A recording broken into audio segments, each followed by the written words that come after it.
It's not easy to roll the dice on yourself. To place a bet that says, you know what, I think I have something of value to contribute into the world. I have a voice that needs to be heard. I have something to say, and honestly, I think I should be paid to say it. That's going to require you to make some big decisions, my friends. To really jump off the cliff, you might have to pack up your bags, move across the country, move to a different country. Put yourself deeply in debt in order to learn how to do what it is you want to do. Shitty survival jobs, years of just backbreaking, heartbreak, rejection. And there might come a point where you say, you know what, I'm not going to do this. Well, today we're going to talk to my former student, Suzanne Heathcote. Now, she rolled the dice. She packed up her bags, moved from London to New York City. A classically trained actress, but she knew she needed something more. How does she go from sitting in a classroom in New York City to becoming the season 3 showrunner of Killing Eve, one of the best shows on television? Let's talk to her and find out, shall we? Put the phone back in your pocket. Creating Behavior starts now.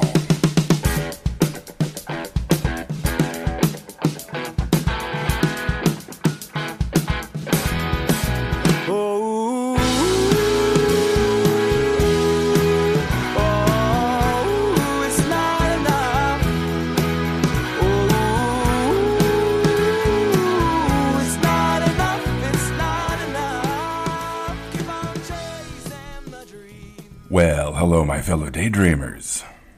Rolling the dice on yourself. Placing a bet, man, I'll tell you, scary as hell, isn't it? I know that most of you that are listening to this, that's what you're doing. I doubt you'd be listening to me if you weren't.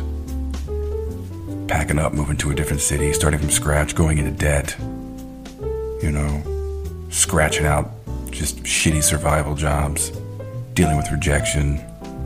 Years pass by and you're saying to yourself, God, man, what's going to happen here? How's it going to shift for me? You know, it's scary as hell. I'm 50 years old. I'm rolling the dice on myself again. You know, I had to pack up my entire studio, break my lease, put everything I own in storage, teach out of my office at home. And then, of course, the time comes. The dice are in your hand. What are you going to do? You know? So here I am, getting ready to relaunch the studio, new physical space for the fall. It's scary, that I can tell you. But when you got a dream, when you've got a life's purpose, there's no other option. And so that's why I'm really excited to share with you my interview and my talk with Suzanne. She came to the Maggie Flanagan studio, 10 years ago. Came all the way from London. And you know, what I remember about Suzanne is how fucking funny she was. She was incredibly talented. You could see it. She had instincts. I knew she was a writer, you know, that she had written some plays, but she wanted to deepen her emotional accessibility. She'll talk about that here. But, man, she had some really tough stretches. But she's got tenacity. She's got grit. She kicked down as many doors as she could. And now, you know, she just finished her season 3 as showrunner for one of the best shows on TV, Killing Eve. She's got a writing and developing deal now with AMC. And she's working at the top of the profession. So how did she do it? How did she work through those early years of struggle, of trying to find a door that's unlocked, right? Well, she's opened a few, I'd say. And she's learned a hell of a lot. She's got so much to share with you guys. She's seen thousands of auditions. She's going to talk about what she's taken away from that process. And hopefully you guys will find some inspiration from her. Anything is possible if you have a vision, a goal that you set for yourself, and then you pursue it with relentless tenacity. So at the top, I was asking her about her time at the studio. How does a a well-trained, classically trained actress living in London, hop on a plane, come to New York City to learn the Meisner technique. And this is how we started our conversation. Suzanne Heathcote, everybody. I look back at that time at the studio, actually, and it was such a significant period for me. I mean, I just moved to New York. I just moved to the States from London on my own, which everyone told me was crazy at the time. And I couldn't understand why until I got there. And then I was like, oh, this is really hard, actually, moving to a city where you don't really know many people. But I was so excited to be at the studio. And I'm still very good friends with people who were in my class and in my year. And it really did. It changed my life being there. It was such an intense period for me. You know, I'd studied acting in England, very classically British training when I'd left school. And I had never really learned to emotionally tap in. So technically, I felt like, oh, you know, I knew how to project and all those sorts of things. And the sort of stagecraft of it, I was relatively confident with. And so I started the studio with this sort of false sense of security, thinking, well, yeah, I mean, I've acted before. I know what I'm doing. I just want some tips. I just want some advice on how to kind of improve what I already know. And I felt so out of my depth in the beginning because emotionally I was very British, I suppose, in that sense. And it was very untapped. And I talk about that time to my friends in Britain, my actor friends in Britain, people I studied with here. And I say to them all that I feel that Meisner is such a necessary technique, and it's so necessary, I feel, to learn it. It just gave an extra depth of understanding to me in terms of the behavior that you're creating. And then that really informed my writing. In terms of writing character, you know, it only deepened what I was already doing. You know, I was already writing plays at that point, but it had a huge influence on my writing, certainly. I look back now and I realize that when I was in England and when I was acting sort of from the neck up, as it were. So it was sort of, you know, it was very proficient and I could do the voices. And as I say, I could be heard in the back seats. I could do all of that stuff. I could remember my blocking. You know, I was a technically sound actor. It was sort of like painting the walls before really making sure the brickwork was there. You know, it was kind of, it looked good on the surface, but actually it lacked a depth. Not always, but it was very inconsistent. And I found the work at the studio so hard, which was such a shock to me because I didn't think I would find it hard. I thought it would be, I don't know what I thought it would be. I was so unprepared, you know, looking back probably in the best way, but I didn't know anything. And we in the UK, you know, Meisner, the Meisner technique isn't known. So I didn't know repetition. I didn't know. I mean, I couldn't have been more of a novice. And I felt like I was 10 steps behind everyone else. And the first year particularly was just, oh God, I remember walking the streets after class, just racking my brain, trying to think of exercises. And, you know, I mean, just it really, it consumed me. It was really hard, but in the best possible way. It definitely made me a better actor. So, well, it's interesting because you've spent the last, 8 years behind the scenes and writing. How did your writing change after the Meisner work? Previous circumstance and acting relationship and objective and, you know, the moment to moment work and cause and effect. How did it change your approach to writing? Well, it's so interesting because I've just finished a pilot, funnily enough, and I was writing a scene and I just find myself sitting there and, you know, I kind of done several attempts of this scene and the dialogue's funny enough, I think, or it's sort of, you know, the characters sound okay. But I was going round and round in circles and I had to stop myself and say, okay, what is this scene about? You know, I have my protagonist here. On the surface, it's about her bumping into someone she knew from school. Fine. But actually, what is happening to this character in this scene? And I really have to think about that. And if I'm like, well, nothing, it's just a funny moment, the scene has to go. it doesn't earn its place in that script. It has to be doing something to that character for it to really earn its place. Now, average Joe will watch TV and they won't say, well, this scene is really about her feeling that her journey since childhood hasn't been, it's, or that she's feeling inadequate, or she's feeling guilty or remorse, or any of those things. They just watch it and they maybe think it's a funny scene about someone who's bumped into someone from high school, but I have to earn it in that sense. And I think all of my acting training has definitely led into me thinking in those ways. And really that the dialogue, that it's saying so much more than what is being said. And I really try and think in those terms as I'm writing. Is there a moment where you say to yourself, this was the break, this was the moment that opportunity and preparation met? Yeah, there was a moment, actually. I mean, it's always incremental. And I think it does, in every career, sort of everyone speaks of sort of, if you're an actor, it may be that suddenly everyone knows who you are. But there'll have been, 100 incremental moments that lead to that, even though to the public it may seem like one. One was, I was still living in New York.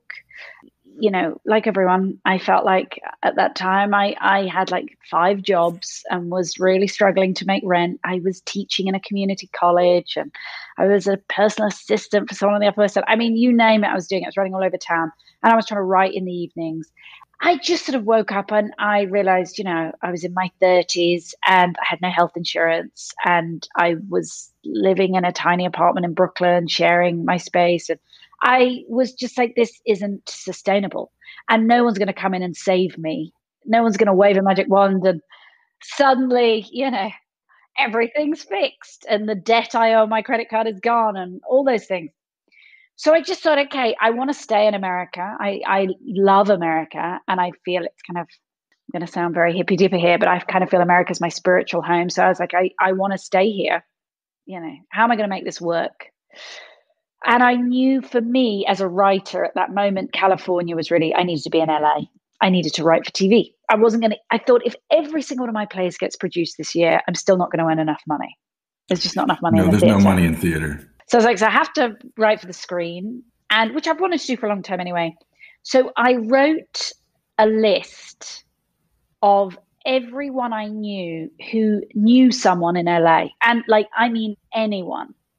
And I put it up above my laptop, and I'm very British about this stuff. I hate calling in favors or, no one wants to write those emails. But I just thought this is the moment where I'm going to try and cash in every chip I've got. So I wrote emails to everyone I knew and I said, as politely as I could, I'm going to LA. I was going to stay in a friend's apartment. He was traveling around South America. So he said, give me $100, stay in my apartment for 10 days. I put the flight on a credit card and I was like, I'm just going to go out for 10 days. I'm just going to have every meeting I can try and have.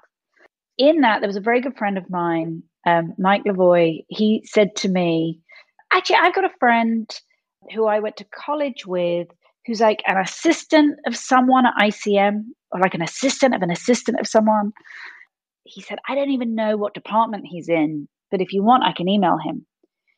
And I said, that would be amazing. So I got an email from this guy, Ryan, who actually I know now, and, he's very successful.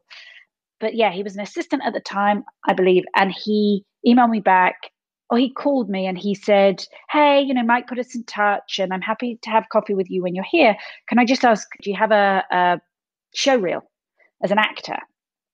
And I said, no, all the work I did in London was in theatre. I don't have a show reel. He said, okay, do you have any screenplays or pilots? I said, no, everything I've written is for theatre. He said, okay, I'm just going to lay it bare. No one's going to sign you. I just would hate for you to come out here with the wrong expectations. That's a harsh bit of advice to get. So I was like, Jesus. I know. So I was like, okay. I said, that's fine. I totally understand. He said, but I'm happy to meet you, have coffee. I said, sure. And I said on the phone, I think, look, I appreciate my theatre credits. They probably get a bit lost in translation. I have good theatre credits from London, just so you know. I mean, I was kind of bolstering myself up as best I could. But I said, but I do understand, I totally get it, but it'd be great just to chat for half an hour or something.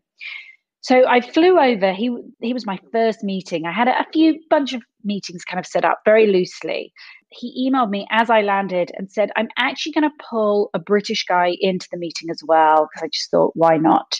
So if you want to meet him, this guy called Matt, he's in the talent department." I was like, "Great."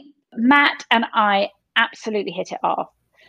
We just started chatting, and and I said, "Well, I'd been writing for a long time. I'm a playwright." And he said, "Can I read something?" And I said, "I've only got plays." And he said, That's fine. That's fine. Just, send me anything you want."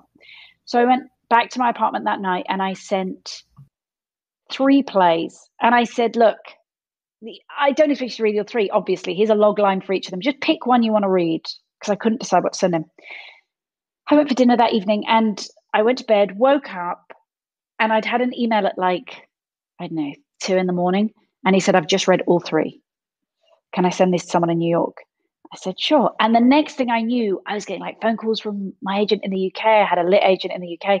And they were like, "ICM want to like roll out the red carpet. They want to sign you. They want to rep you, acting, writing, da da da da." And I was like, "Oh my God." It was just like, it instantly sort of blew up in that sense. New York were calling. So I flew back to New York, had this huge meeting in this boardroom at ICM. And it was like 5 of them there, and Matt was videoing in from LA. They were just like, we just want to rep you. We Off want to of do the this. 3 plays that you sent him. Yeah, from the coffee with the guy who said I'd never get signed. That was definitely a moment where I just felt very legitimized. I mean, of course, it then takes 2 years for anything to actually, you think my life is going to change. I've just signed with this huge agent and, everything's still slow going. But that for me was a huge moment. And actually, just in my personal life, in terms of my family, I know that some of my family were concerned about me being in New York. I'd had some health issues in the past, and they were just like, "What are you doing? I mean, this isn't going anywhere." Once I signed with ICM and, was signed on kind of all fronts, it legitimized what I was doing to them as well. They're not in the business, my family, or most of them aren't. I've got a brother who's an editor who always kind of understood, but yeah, it was validating, the whole experience of having moved out there in that moment. So did you move out there after getting signed? Yeah. But it was about a year after that. I told them right up front, I said, "I want to move to LA. As I said, I have a brother who's an editor, and I'd always loved screen and wanted to work in TV and film," which actually leads, funnily enough, to the sort of second turning point. There were probably 2 major turning points. And the second was, I'd been with ICM, I don't know, 1.5 years, 2 years maybe. I really wanted to get things moving with my TV career, writing for TV. And I just I didn't feel like I was getting that many meetings. Things just weren't really moving. And I kept going out there and spending chunks of time out there, and then nothing was really happening. And that summer, I got 2 playwriting residencies back to back. One was at Space on Ryder Farm. I don't know if you know, that's upstate New York. Emily Simones. Yes, who is one of my favorite people on the planet. It's a beautiful space. It's a beautiful space. Everything she's created there is stunning and idyllic, and it's just amazing. And I feel I owe a huge debt to Space, really, because I was on what they call the working farm. So I was up there for like 6 weeks that summer. The whole point of the residency was that I was writing a play. That's what when I'd submitted my application, it was for playwriting. So I arrived and I thought, I really want to be writing a spec script for TV. I got to get this career going in TV. I still have no money. I still have to work 5 jobs. Like, my life hadn't changed materially. But I'm on this residency and, my room and board is paid for and I need to be writing a play. That's why I'm here. So I have to honor that. The last thing I felt I needed was another play to sit in a drawer and remain unproduced. But I was like, well, that's what I'm here to do. I had, for the first time in my life, real time to take walks and really think about what I wanted to write. And it was a difficult writing period for me. And every day I opened my notebook and I was like, okay, what is this play about? And I felt like I was just starting that conversation with myself every day, weeks and weeks. And then finally, in my final stint there, something clicked into place and the play kind of came together, and I actually wrote it very quickly. And it had a reading at Playwrights Horizons through Space. And I saw my theatre agent there. She came to the reading and the reading had gone well. And she said, "Do you want me to send this out?" And I said, "Sure." I mean, I could do more work on it, but to be honest, it's going to take around a year to read the thing anyway. So just get it out there. And I flew back to LA.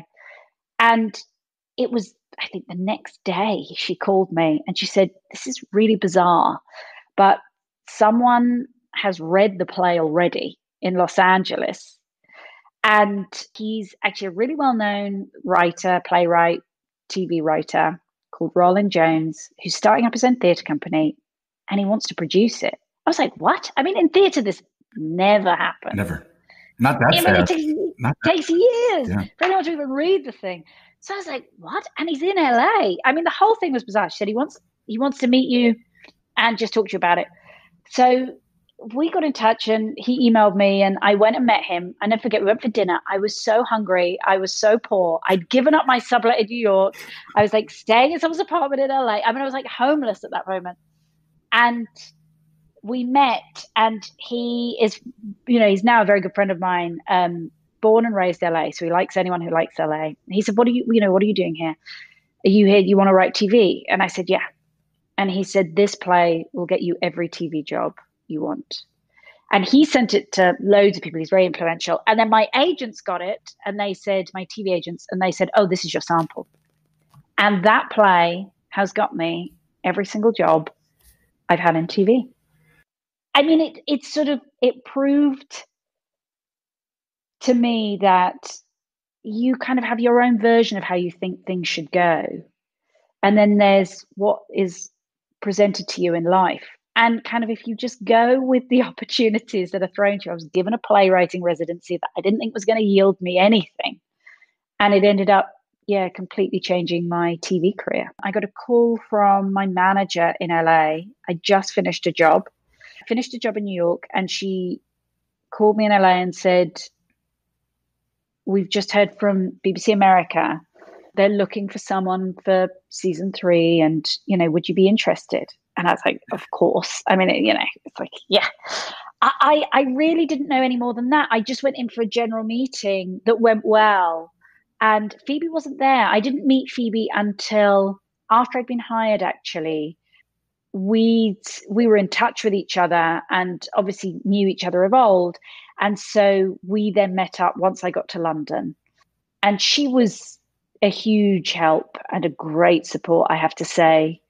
It's a tough gig, Killing Eve. It's hard. It's a very hard show in as much as it's sort of very specific characters. It's you're trying to keep it new and yet reinvent it at the same time. It's there are difficult parameters around it. And they know that. I mean, they said that even when I went and met with them, they were like, and really your job, I felt, when you're taking on a show that's been established through other writers prior to you, for me, the job wasn't about making it, my season, in as much as it was about honoring what was there and trying to take it to new places while maintaining the rules of the world. And third season, that's tough. I wrote on a show, a zombie show, Fear the Walking Dead, which is the spin-off to The Walking Dead. Again, I was in for the third season and it's hard. We'd all sit around and we were like, how do you keep this the same and keep the rules of the world and yet find new things to do? And I was very much hired for that job as a sort of character writer. They wanted people to really kind of imbue the characters and add some depth to the characters. I mean, when it's life or death like that all the time, you're like, how do you really find the moments where you can add the nuance to those characters and what they're feeling and keep it fresh? It's always a challenge. Well, plus I know that a showrunner is different in America than it is in England. So Yes. You don't have total control. It's not like this is your baby, and there's a lot of other voices that you've got to listen to. So what's it like to be the head writer, but yet not have total control over how it goes? I mean, with Killing Eve, the production company and everyone around it, it's such a well-oiled machine. And because it had run for 2 seasons very successfully, I didn't want to go in there and kind of roll up my sleeves and reinvent the wheel in that sense. For the most part, I was very happy that production was kind of doing its thing. And I wasn't running it in the way that I would have done had it been an American production. The writer isn't in the edit in the UK. I give notes, I give extensive notes, but I'm not in the room. It's more like film. The director is there. Whereas in the US, you know, you'll have a different director every episode. They'll be in the edit for maybe 4 days. And then the showrunner steps in and they're the ones there with the editor working on it for the next 2 weeks or however long to get the episode. You get final cut in that sense. But in the UK, the director's in the edit for weeks and weeks. It's just a different model. We had great directors, so I mean, very fortunate in that sense. As a writer, and certainly if it was my show and I'd created it, the American model where you're in the edit in person would, it's just a different level of control. It is just a different level of control. I think it's the best written season. I think it's the most interesting. I think it's the most nuanced. I think it's the most interesting. I think it's the funniest, which doesn't surprise me because I just always remembered you just being a very, very funny actor with a really good sense of humor. And I just thought it popped up a lot, that the season that takes place when she goes home. There were so many just little things that were just so interesting to me. Like who thinks of a gnome or a fan as a prize for, throwing cow pies? Were these all your ideas? Yeah. Is it just your sense of humor? You're just thinking, oh, this was interesting. In those instances, I mean, I have to give credit where it's due. Shannon Murphy, who directed that particular episode 5, she came to me and she was like, actually, the fan idea, I think she'd seen something. So the like fair that they go to, the Russian fete that they have, there's a YouTube video of almost identical fate taking place in Russia. And I mean, everything from like the guys dressing up as women and like racing and the cow dung throwing and all of that, it's all in there. So I showed that to the director and I was like, this is what I've based it on. Like, this is it. And she then watched some other stuff and she said, oh my God, I've seen this thing. And she said, I really think we should do the prizes are like really random, like electrical goods. So that came from her. I mean, as soon as I heard it, I was like, that's amazing. A lot of the visual moments came from Shannon, those like very small nuanced moments. She was absolutely brilliant and really took that episode and kind of put it on another level, I felt. And I was really allowed to do, I have to say, Sid Gentle, the production company, really let me, that was an episode where I was really allowed to do my own thing because it was outside the realm of the show. And it was the best episode of the season by far. The most interesting, and it was such a complicated relationship with her and her mother. I just thought it was so deep. It was so complicated. And to catch all of that in maybe 10 minutes of screen time total between the two of them, I thought was amazing because you really caught just a very deeply traumatized relationship. Yeah, I was really interested in us seeing the source of the damage. And of course, it begs the question, nature, nurture. And I thought it was equally important, as did Jodie, actually, I have to say, that we didn't answer that question and that we didn't reveal too much because you want that character to maintain mystery. And the concern was when I said, I really want to do a bottle episode where we go back and see whether, meet Villanelle's family, what's remaining of it. The concern, and a justified concern, was that we just don't want to peek too far behind the curtain because she's so ethereal and mysterious as a character, and you really don't want to lose that. You don't want to see, as we say, I don't know if you have the saying in the States, see how the sausage is made. Oh yeah, of course. And yeah. And so it's just, you kind of don't want to make it too everyday because it takes everything away from that character. So it was finding that line between revealing what was necessary and the oddities of it. I wanted it to be, and again, I felt Shannon was the perfect director for this because I wanted it to be odd, the feeling of it, the family setup, the dynamic, the Elton John scene. When I wrote that they all sung this Elton John song, I was like, I know this is bonkers. I was just so lucky in Shannon that she read it and totally understood what that needed to be. And that Elton John gave us the song, which no one thought he would. It was, I think it was my favorite scene of the entire series to date because you know what it reminded me of? An Independent Activity.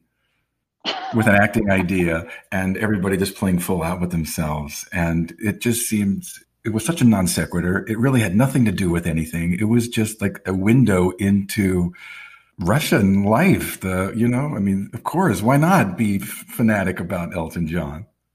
Yeah. Well, that was so funny because when I wrote the character of Boris, I really wanted him to have something Western that he was obsessed with. I wanted one of her half brothers to be someone she could really relate to, who was kind of an oddity. I thought, yeah, this kid. I don't know why. I just thought Elton John, like it'd be really interesting. There was just something about it. I have no idea where it came from.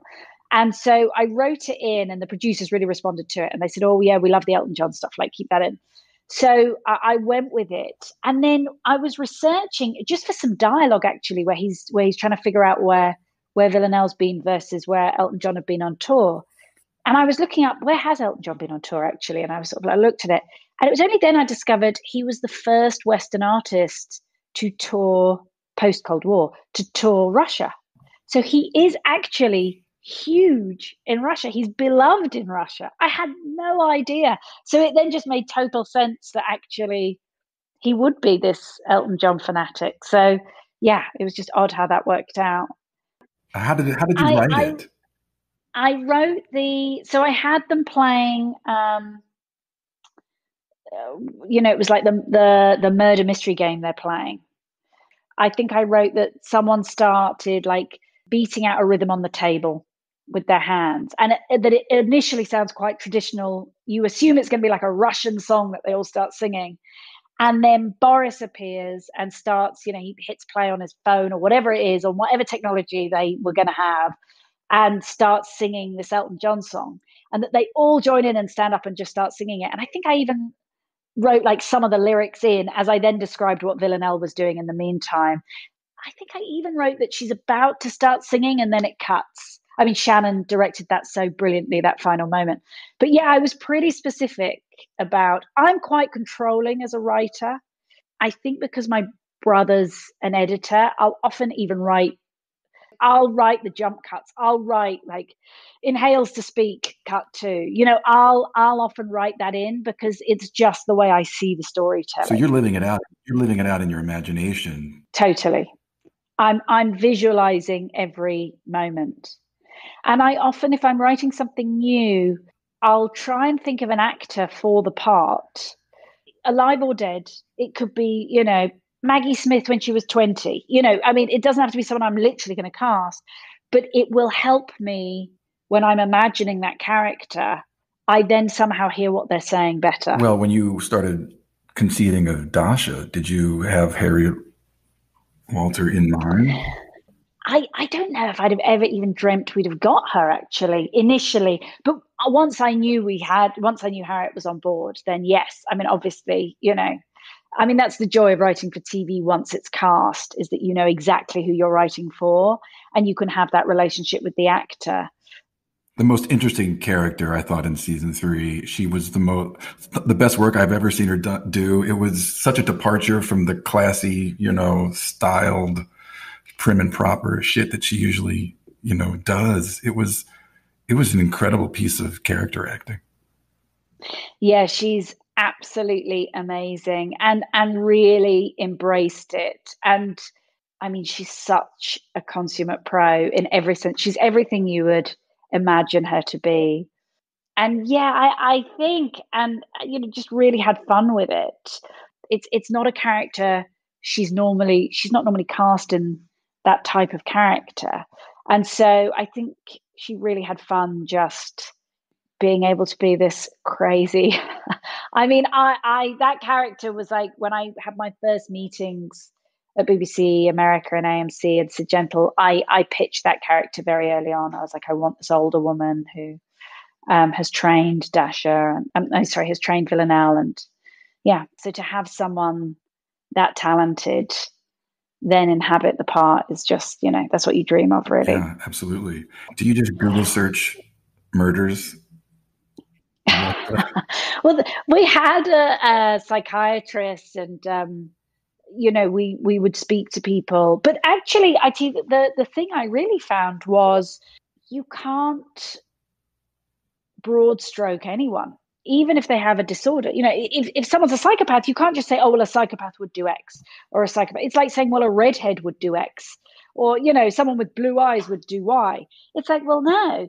And so if ever the question was posed, well, what would a psychopath do? I would say, no, that's not the question. The question is, what would this psychopath do? It's specific to this particular human. And this disorder is specific to this human as well. And you have to think of it in that way. You can't broad stroke it. Tony Soprano is a psychopath. I mean, the fact that he can kill all those people and yet he's as different from Villanelle as different could be. You cannot broad stroke it in that way. Well, did you know that you were going to handle her family the way she did? Like, did you know that that was going to be the outcome? I had different perspectives on that. I mean, there was sort of various outcomes. I mean, I felt it would be a mother-daughter standoff. Then really the challenge is, how do you then create, I really wanted it to be that there was at least a moment where Villanelle felt, I could stay here, where she was almost seduced by it. That's what I wanted. She'll be given the smallest of notes. The nuance with which it changes her performance, it will transform her performance in the most subtle yet apparent way. And the childlike part of her, the childishness, the petulance, all of that, that's not written in the script, or is that's her take on the character? That's her. That's all her. Yeah, I mean, with that show, the blessing of that show is you just have the most phenomenal cast. You're writing for actors at the top of their game across the board. It's gold standard across the board. I mean, Fiona Shaw, unbelievable. I actually I did a master class with her. I did Bada back in like 97. Oh. And she was one of my teachers. She said something very astute, which I mentioned to another actor friend of mine who's on a long running show here. And he was like, I am going to say that. And he was like, I'm going to take that and say it to the rest of myself, because he has a character with a very specific voice. She said to me, don't feel you have to write it to sound like Carolyn. I will make it sound like Carolyn. And I thought that's because as a writer, you can be tempted to sort of, and then I think that's when you're in the danger of making a character kind of pastiche, because you're writing more for the sound of what this is what I think they would say and the way they would say it, rather than remaining true to the character and what are they actually feeling and wanting to communicate in that way. Now, of course, you have to understand the tone of that character and take that on. But she said, I will make it sound like Carolyn. That's my job. And I thought it was a very good note for me, actually. Yeah, it can become sort of you're writing more in the style of what she's saying than really thinking about what it is she's communicating. What did you discover about this process that you didn't know before you got involved with it? I mean, the schedule I was under was crazy. You don't have a writer's room running like you do in America throughout. So it's just writing while you're shooting without, it was just, that was crazy. The hardest things about that job were the best things as well. You've got these amazing characters. I mean, you've got Sandra, who's just so detailed with her work, and we would talk for hours about her character and really in depth. She does so much work beforehand and is just brings so much to the table with her. And you just have to feel that you're writing up to the standards of those kind of actors. That's pressure. It's a lot of pressure. It's a lot of pressure. Yeah. I mean, because you're operating at a completely different level now, right? I mean, was that the biggest? That was the biggest job you've had to date? For sure. I mean, because it was such a huge show when I came in, and suddenly, and also just the way the show is. As a writer, you're used to being behind the scenes. No one really knows who writes this episode of this or that episode of that. No one really cares, nor do you want them to. And suddenly, because of that show and just the way it is, I felt that there was a lot of attention on the behind the scenes stuff, which I wasn't used to. And it's a very high profile gig. So yeah, there are always challenges with that. Now you're still in the middle of your AMC deal. Mm-hmm. Yeah. So are you starting something from scratch? Are you able now to okay, this is my project, this is my show, this is my pilot, and this is What's that like? Yeah, that was someone said to me, I always like to do something completely different from the last job. So like I remember when I finished Fear the Walking Dead, I then went and did like this half-hour comedy. And I like to really just do something very, very different. And someone said, "What do you want to do now?" And I said, "I want to do something from the ground up, where I really feel I've got the lump of clay and I am creating characters from scratch and the world from scratch and just the total opposite. So instead of sort of inhabiting this world, I'm creating it." Yeah, I just finished a script actually, which is an original idea. I'm doing a few projects with them right now. I'm just developing a few things. There's an adaptation as well, and it's been lovely actually just rolling up my sleeves and writing in the old fashioned Do you start sense. with a character idea, or do you start with like an overall kind of concept, whether it's a period of time or a relationship that then just evolves into something? It really depends. Often a character or a situation, I'll think of a person and just being in a situation.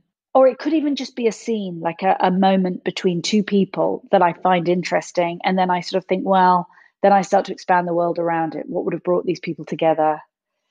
Where have they come from? And then in doing that, you kind of expand the world. In plays, I definitely start with character.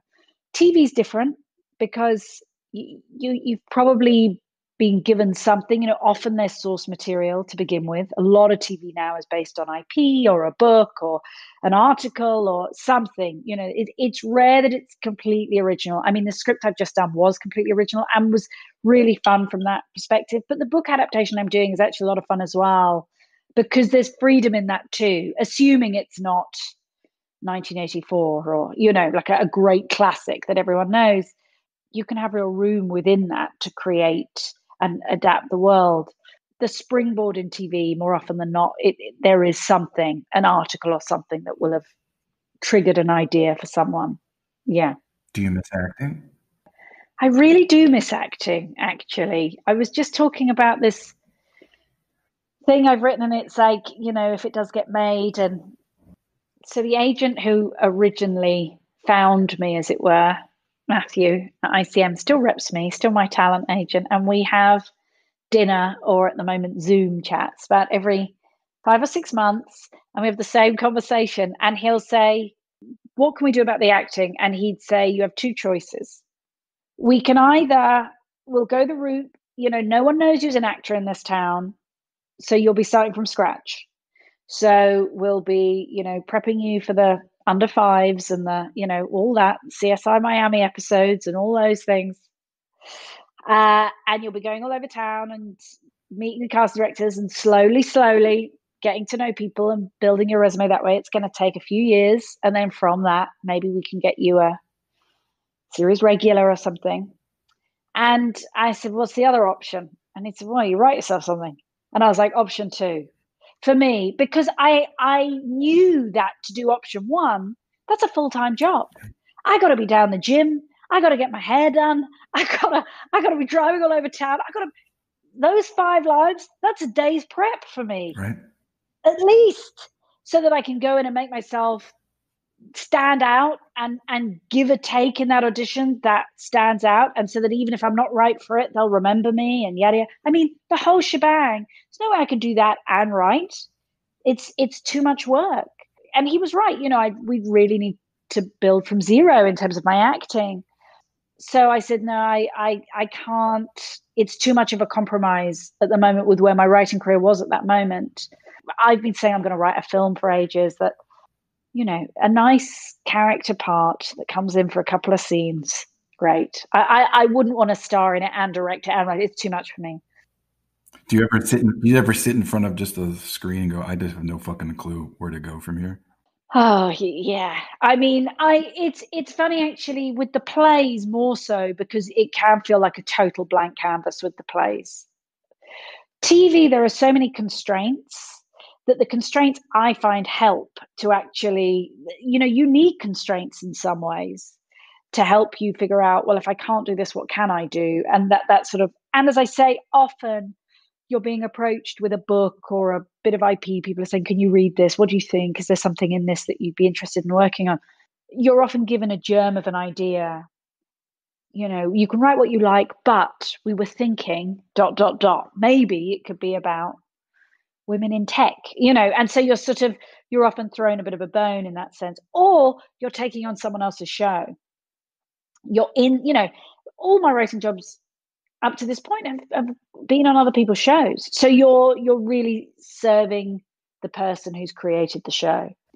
But when I've had those moments of sort of blank page block, it's been more around the playwriting for sure. Did you sit in the audition room a lot? Did you see a lot of auditions? Yeah, I mean, less so for Killing Eve, just because of the schedule and the time. And I'd watch the tapes, but I wasn't in the room. Fear the Walking Dead, I was very vocal about casting, to the point where Dave Erickson, who was the showrunner, who I love, he said, you go.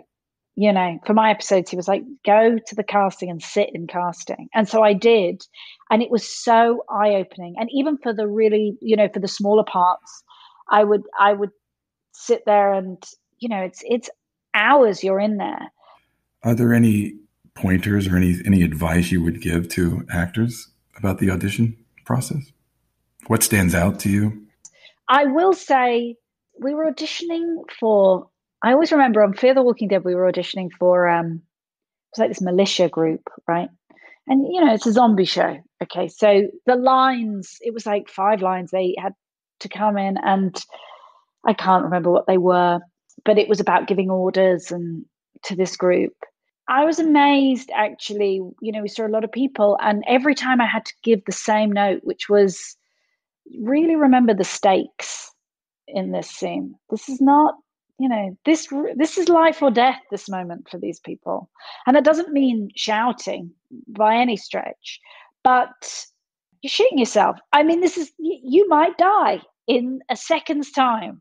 What you say now might end up in your death, the command you give. And so I would probably say, if the sides you're given, because often you're asked to write sides. If you're auditioning actors in a show, you probably, or may not, if it's for the beginning of the season, have physically got the scripts. So they'll sometimes say to a writer in the room, can you just write 5 pages for this character that we can audition? If they're from the script or if they're pre-written, simply for the audition, those sides have been provided for a specific reason.